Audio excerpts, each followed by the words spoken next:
ચાલુ રામલીલાએ રાજા દશરથનું પાત્ર ભજવી રહેલા કલાકાર ડાયલોગ બોલતા બોલતા જ સિંહાસન પર ઢળી પડ્યા. તેમને તાત્કાલિક હોસ્પિટલ લઈ જવાયા, પણ અફસોસ, તેઓ ન બચી શક્યા.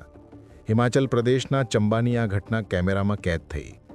ચંબાના ચોગન ખાતે નવરાત્રિ નિમિત્તે રામલીલાના કાર્યક્રમનું આયોજન કરાયું હતું, જ્યાં 23 સપ્ટેમ્બરની રાતે સીતા સ્વયંવર સમારોહનો એપિસોડ ચાલી રહ્યો હતો.